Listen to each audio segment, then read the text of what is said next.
পরামর্শ চেয়েছেন যে তিনি নির্যাতিত গ্রামে মসজিদে যেতে পারছেন না, মসজিদে গেলে সেখানে নির্যাতনের শিকার হচ্ছেন।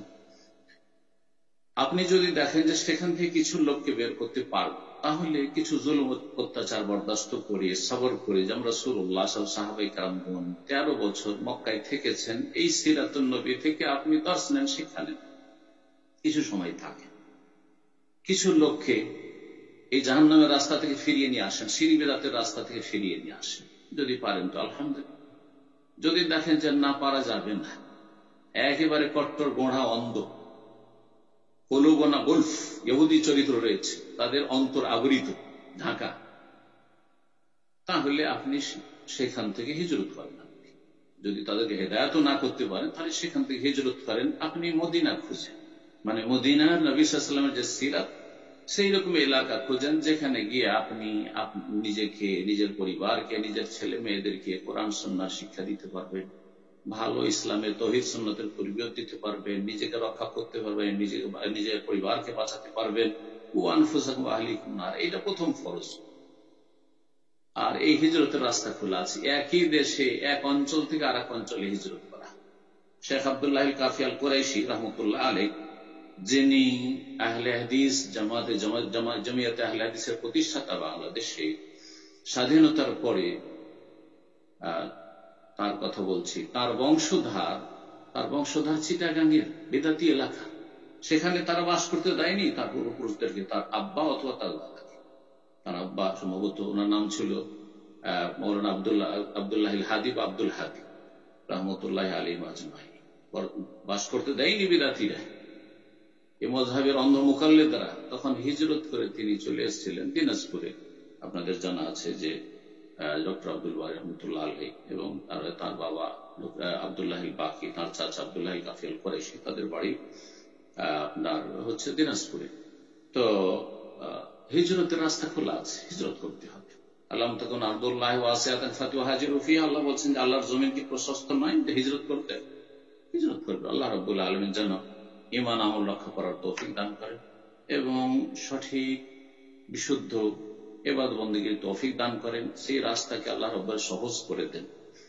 আর মনে রাখবেন যে দিনের পথে থাকলে কষ্ট বরদাস্ত করতে হবে। শেষখানে দোয়া করব আমাদের সমস্ত কোরআন সুন্নাহ যারা আলেম ওলামা রয়েছেন এবং দায়ী রয়েছেন, মাশায়েখরা রয়েছেন, আল্লাহ যেন তাদের হেফাজত করেন। বিশেষভাবে তাদের জন্য দোয়া করে আল্লাহ যেন তাদেরকে সমস্ত অনিষ্ট থেকে হেফাজতে রাখেন এবং যারা জুলম অত্যাচার করছে তাদের ধ্বংসের দোয়া না করে তাদের জন্য হেদায়েতের দোয়া করব। কারণ তারা যদি হেদায়েত হয়ে যায় তো তাদেরও লাভ আছে, আমাদেরও লাভ আছে। আর তারা ধ্বংস হয়ে গেলে তারা ক্ষতিগ্রস্ত হইল, আর আমরাও তেমন কোনো লাভ পেলাম না, শুধু তারা ধ্বংস হইল, আমাদের মনের জ্বালাটা হয়তো মিটল। তা না করে যদি একটু সবর করে নিয়ে বলি আল্লাহ মাহদে কওমি ফাইন্নাহুম লা ইয়ালামুন, আল্লাহ আমার জাতিকে হেদায়েত করো, তারা অবুঝ, সেই জন্য এইসব বদ আচরণ করছে বা করেছে।